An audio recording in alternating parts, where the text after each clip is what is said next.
LEGO Marvel has the potential to be the best LEGO theme ever. All the iconic characters, scenes, ships, and locations are an endless supply of potential LEGO sets. But for some reason, LEGO seems to hate money, and instead of giving the fans the sets that we actually want, they keep giving us these crappy mechs and giant random sets that no one asked for. So today, I'm going to be making the LEGO Marvel Phase 4 sets that LEGO didn't want to. I'll start off with the set that literally everyone wants, the Spider-Man No Way Home Liberty Battle. And the first figure is of course the one who started it all, Tobey Maguire's Friendly Neighborhood Spider-Man. He's of course wearing the classic suit with the pointed eyes as well as the red and blue color scheme. He's got the spider logo on his chest as well as dual molded legs, and finally under the mask you can see he has a comb over hairpiece in dark brown and a kind smiling facial expression with some stubble. Next are the three villains from Tobey's universe, starting off with the Green Goblin. He uses the Han Solo hairpiece in nougat and he has a grinning facial expression as well as some brown goggles. He's wearing a purple scarf as well as his green battle damaged armor, and he has some repairs all around as well as a dark tan belt. Next is Doc Ock, who uses the Harry Potter hairpiece in dark brown. He's also got a smiling facial expression with some green lensed glasses. You can also see that he's wearing a dark green trench coat with a black turtleneck underneath. The last Raimiverse villain included in the set is SANDMAN, who uses the Finn hairpiece in brown and he also has an annoyed facial expression. He's wearing a green striped shirt with one dual molded arm as well as some dark tan legs and black shoes, and finally you can see that the right side of his body is in sand form with an accessory of a sandy fist. Now for the build, based off of the final battle of the movie that takes place at the Statue of Liberty. My plan is to make it look like a minifig version of the iconic statue, kinda like the Harry and Hermione buildable figures. I'm also gonna build the base that it stands on, as well as the scaffolding around it, and I plan on adding some webs, portals, and of course all the necessary figures. And although I'm not yet done with the main build, I have made these smaller builds for Doc Ock's arms, as well as the Green Goblin glider. But the main build is gonna take a while, so in the meantime, let's take a look at something from the TV shows. The TV shows were one of the biggest parts of Phase 4, but unfortunately, LEGO barely did anything on them, except for a CMF that was really good,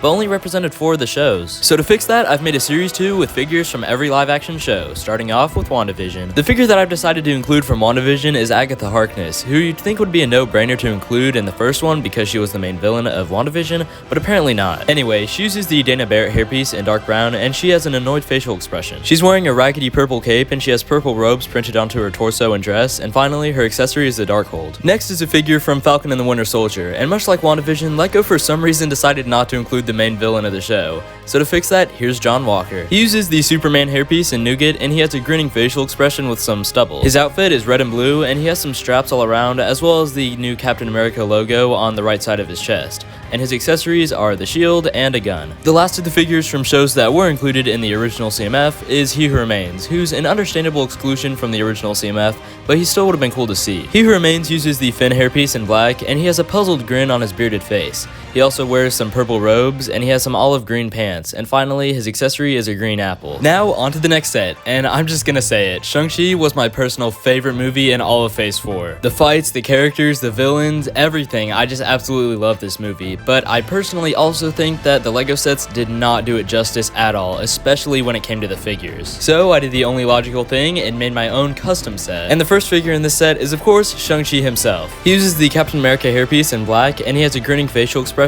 with some stubble and a more accurate skin tone. He's wearing blue jeans as well as a gray and red jacket and a button-up shirt underneath it, and underneath that you can kind of see his necklace. And finally, he has an alternative facial expression where he's much more angry and determined. Next is Katie. She uses a black hairpiece and she has a worried facial expression. She's also wearing a blue jacket with some pink stripes on it and a white button-up shirt underneath. And finally, she has blue jeans. The last figure in the set is one of Wenwu's goons, Razor Fist, and he uses the FN287 hairpiece in dark brown, and he has a dark brown beard as well as a stern expression. He's wearing black armor and a sleeveless torso, and his accessory is of course a razor coming out of his fist. The build for the set is the bus where Shang-Chi gets attacked. The bus has a red and white color scheme as well as a bunch of windows all around, and on the front you can see some lights as well as some branding. Then on the back you can see a reference to Hawkeye in the form of a Bishop Security advertisement. On the side you can see some more windows, some tires, as well as a side door which hinges open and allows easy access to the interior. Speaking of the interior, here it is now, and as you can see, not only can you open the door, but you can also remove the side and the roof to have easier access. Not only does the inside have quite a bit of seating room for your figures, but it also has enough room to have your minifigures fight, and I even included a few of the bars that Shang-Chi uses while he does martial arts. Well, here's the set all completed with all the figures positioned, and here's the box art that I made for the set. Now, let's go check back up on the Spider-Man No Way Home Liberty Battle set. I've completed the figures from the Amazing Spider-Man universe, and of course, the first one is the Amazing Spider-Man himself. He once again uses the red and blue color scheme with some dual molded legs, and this time he has much more rounded and larger eyes, and he also has arm printing. And if you take off his mask, you can see underneath he uses the Elvis hairpiece in dark brown. He has some stubble as well as a sheepish grin. Next is Electro, and he uses the same hairpiece as SANDMAN, this time in black, and he has a confident facial expression with some facial hair on it. He's wearing a dark green short sleeve shirt, and he has a whole ton of electrical equipment on his torso, including wires, a belt, and of course the arc reactor. He's wearing black gloves, and he has dual molded legs to represent his black boots, and finally his accessory is yellow electricity. Lastly is the lizard. He has yellow eyes and a giant toothy grin, and he uses the Demogorgon leg piece in olive green, and finally his accessories are some claws. For the build, I've now completed the Statue of Liberty as well as the base that it stands on. The statue itself is in dark orange with some tan highlights, and like I said, it's modeled after the Harry and Hermione buildable figures. The base of the build uses a bunch of different dark tan and tan textured bricks in order to give the build detail. I didn't want to leave the base completely empty, so I actually put a portal on the back and made it so the inside was modeled after the classroom where they designed the cures. Now, all I have left to do is a few figures and the scaffolding, but in the meantime, let's take a look at some figures from Hawkeye. Hawkeye was released in 2021, and it took place at around the same time as No Way Home, yet it was strangely excluded from the original CMF, even though all the other 2021 shows had been included. I knew I had to fix this problem, so let's start off with Hawkeye himself. Clint uses the sleepyhead hairpiece in brown, and he has a smirking facial expression with a bit of facial hair on it. He's wearing a purple and black suit with some gray detailing, and his accessories are a quiver, a bow, and a pim arrow. Of course, we couldn't have Hawkeye without Kate Bishop, who's definitely my favorite out of all the so-called replacement Avengers. Anyway, she uses the Barbara Gordon hairpiece in dark brown, and she has a smiling facial expression. She's wearing a pink and purple outfit, and she has black pants and brown boots. Her accessories are a brown bow, as well as Lucky the dog with a Santa hat, and finally, her alternative facial expression shows a lot more worried. The first Marvel show to come out in 2022 was Moon Knight, and although it makes sense it wasn't included in Series 1, we definitely need some figures from the show at some point. Because of this, I've teamed up with TommyCBricks to create a couple figures for the CMF, starting off with Moon Knight himself. He's wearing a white Hands of Time hoodpiece, as well as a white cape, and he has white and gray bandages all over his body. He's also wearing a golden crescent on his chest, and he has some golden highlights all over his suit.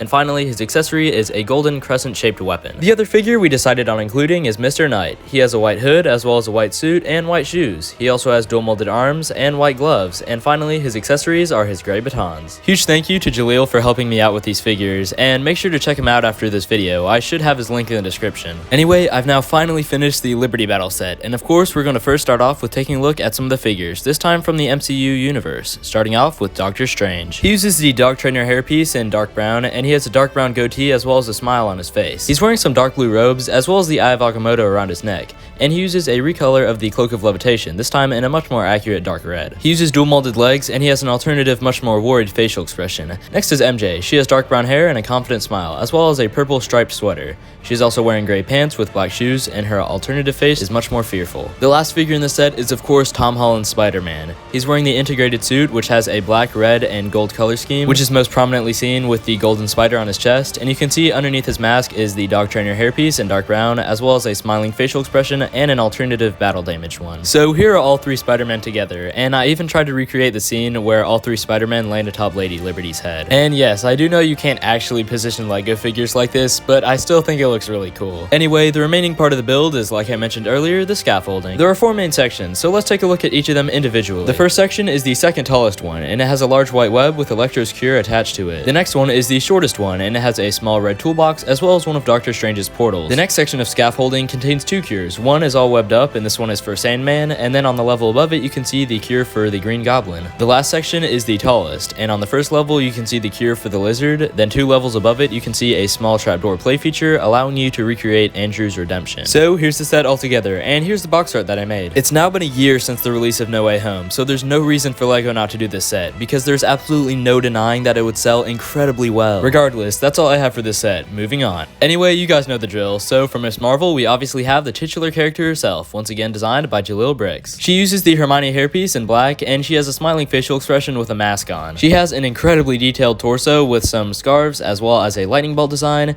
She has mid-legs with some red shoes, and finally her accessory is a transparent pink fist to represent her powers. Now, one of the best things to come out of 2022 Marvel was the special presentations, and although the Guardians Holiday Special got a set in the form of the Advent Calendar, Werewolf by Night got nothing, so I've included a couple of figures from the special in the CMF, starting with Werewolf himself. Werewolf uses the J hairpiece in gray, and he has a very angry facial expression with fur and markings all over it, as well as some very sharp teeth and a snout. You can also see that he has hair all over himself, His accessories are some claws, and he has some claws and ripped jeans on his legs. The other figure I've included from the special is ELSA BLOODSTONE, and she uses a long black hairpiece, and she has a kind of annoyed facial expression. She's wearing a gray trench coat with some black pants, and her accessory is a key. And finally, on her right leg, you can see the bloodstone is printed on. Look, I know the fact that this was a horror special probably factored into the decision to not make any sets on it, but honestly, it would have been awesome to at least get a promo set or something with one of these characters. It's time to take a look at the last two figures from the CMF, which are of course from She-Hulk. Anyway, She-Hulk herself is in the outfit that she wears in the last few episodes. That's purple, white, and dark blue,